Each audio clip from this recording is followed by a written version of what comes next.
বন্ধুরা সকলকে নমস্কার। সকলকে সন্ধ্যা রন্ধনশালায় স্বাগত জানিয়ে আমি আজকে একটা নতুন রেসিপি তৈরি করব। আজকে যে রেসিপিটা তৈরি করব আশা করছি আপনাদের খুবই ভালো লাগবে। তো প্রথম থেকে শেষ পর্যন্ত দেখবেন আমি আজকে কী করি। আমি যে রেসিপিটা তৈরি করব তার জন্য এখানে আমি দুটো আম নিয়েছি, পাকা আম, হিমসাগর পাকা আম, এক বাটি ময়দা আর অল্প একটু ছানা, আর আছে এখানে তেল, কিছু মশলা। তো এবার এটা শুরু করব। এক বাটি ময়দা, দুটো হিমসাগর আম নিয়েছি, এই দিয়ে আমি আর অল্প ছানা নিয়েছি, এই দিয়ে আমি আজকে রেসিপিটা তৈরি করব। তো এখন আমি এইটা এক বাটি ময়দা এতে ঢেলে নিলাম।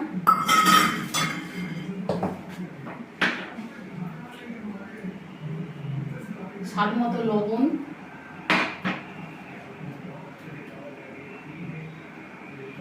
এক চামচ তেল, সাদা তেল দিয়ে এটা মাখিয়ে নিয়ে, আর এই আমটা দুটো লাগবে না, আমি একটা আমই হবে, আমার একটা লাগবে না।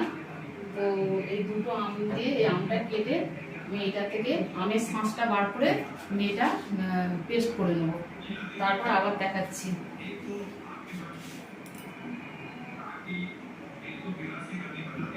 বন্ধুরা, আমি আমটাকে পেস্ট করে নিয়েছি, আমটা পেস্ট করে নিয়েছি, পেস্ট করে নিয়ে আর ময়দাটা যে নুন আর তেল দিয়ে যে ময়ন করে রেখেছিলাম তার মধ্যে দিয়ে আমি মাখিয়ে লেচি করে নিয়েছি।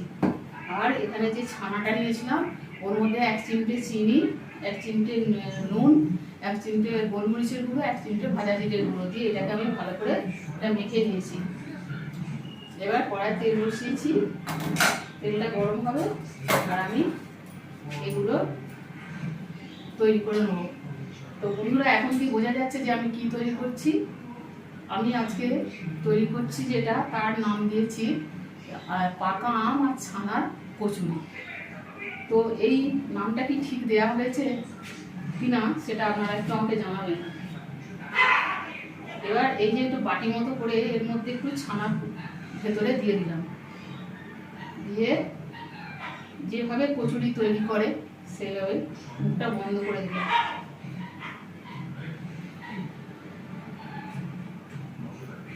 এই যে এরকম করে বাটি করে নিচ্ছি,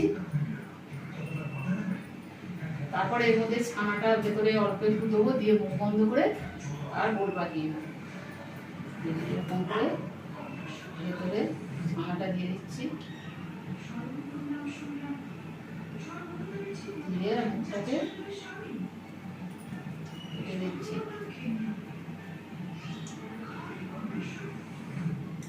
তা এই রেসিপির নামটা যদি ঠিক হয়ে থাকে সেটাও কমেন্ট করে জানাবেন, যদি ভুল মনে হয় সেটাও জানাবেন, আর কী হলে ভালো হবে সেটাও বলবেন কমেন্টের মাধ্যমে। আর বন্ধুরা, এই রেসিপিটা আশা করছি আপনাদের খুবই ভালো লাগবে। জলখাবার এটা একটা তৈরি করছি, জলখাবার। তো এটা আপনারা জলখাবারে ব্যবহার করতে পারবেন, ছোটো থেকে বড় সবাই এটা খেতে পারবে। তো একবার হলো এটা আপনারা ট্রাই করবেন, ভালো লাগে যদি তো অবশ্যই লাইক, শেয়ার, কমেন্ট করবেন, আর সন্ধ্যা রন্ধনশালা চ্যানেলটিকে সাবস্ক্রাইব করবেন। বন্ধুরা, এইভাবে তৈরি করে নিয়ে এবারে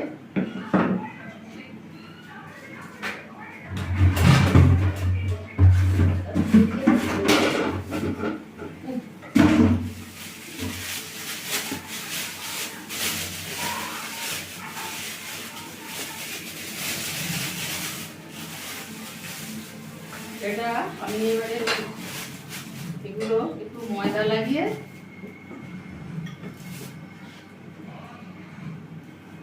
আস্তে আস্তে বেলে নেব।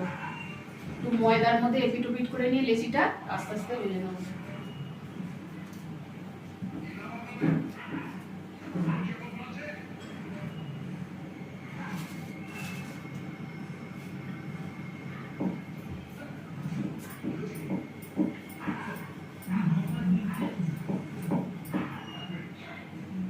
এখন লুচির মতো এরকম বেলে নিলাম।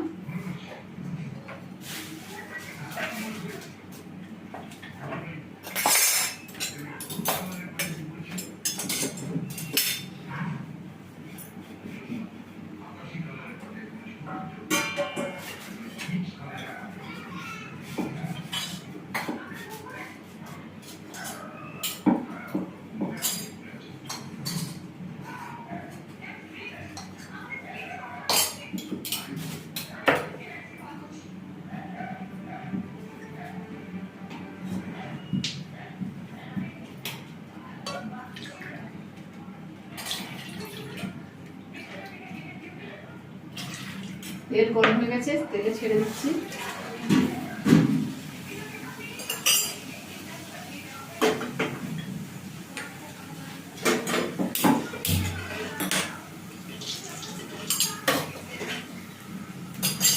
বেশি হয়ে গেছে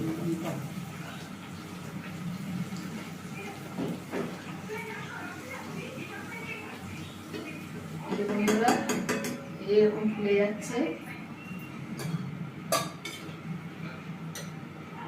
আরো একটা ছেড়ে দিচ্ছি।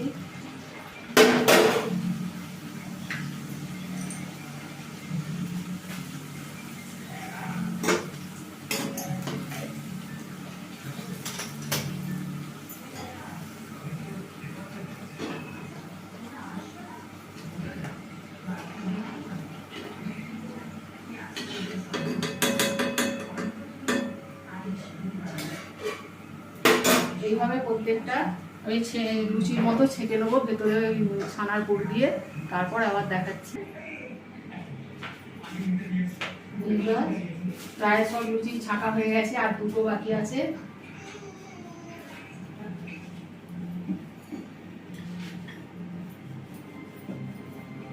এই যে ময়দা লাগিয়ে লাগিয়ে আর এটা বেলে নেবো আস্তে আস্তে। বেশি চাপ দিলে ছানাটা বাইরে বেরিয়ে যাবে, বেশি চাপ দেওয়া যাবে না।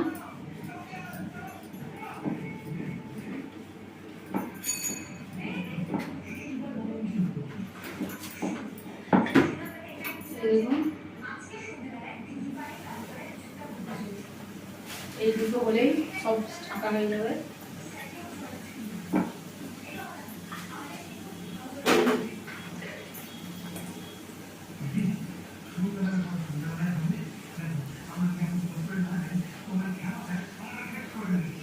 আঁচটা একটু কমানো ছিল, তেলটা ঠান্ডা হয়ে গেছে। তাহলে প্রত্যেকটাই দেখুন ফুলেছে সুন্দরভাবে। ওটা ছেড়ে দেওয়ার পর ওই ছাঁচটা দিয়ে একটু চেপে চেপে ধরলেই সব ফুলে যাবে। আর এই যে একটা আছে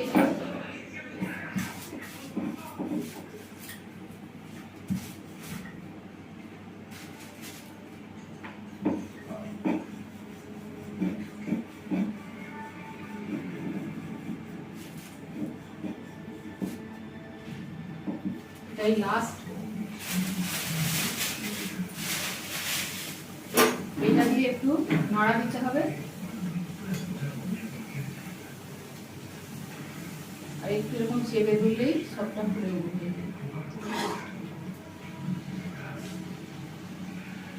নাহলে তেল আরো অনেক বেশি দিতে হবে, তাহলে ফেলার সঙ্গে সঙ্গে ফুলে উঠবে। সবগুলো ছাঁকা হয়ে গেল।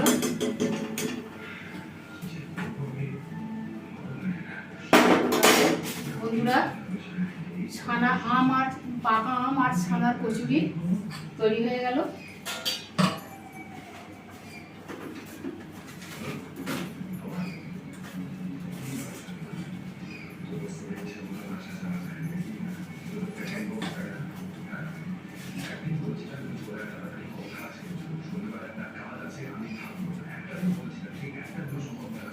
বন্ধুরা, এর সঙ্গে আলু শুধুও খেতে পারবেন, আলুর তরকারি দিয়েও খেতে পারবেন, খুব খেতে ভালো লাগে। ছোট বড় সকলেই খেতে পারবে। তাহলে বন্ধুরা, আজকের মতো আমি রাখছি। আপনাদের এটা কেমন লাগলো অবশ্যই আমাকে জানাবেন। দেখা হবে আবার পরের কোনো ভিডিও নিয়ে। আপনারা ভালো থাকবেন, সুস্থ থাকবেন।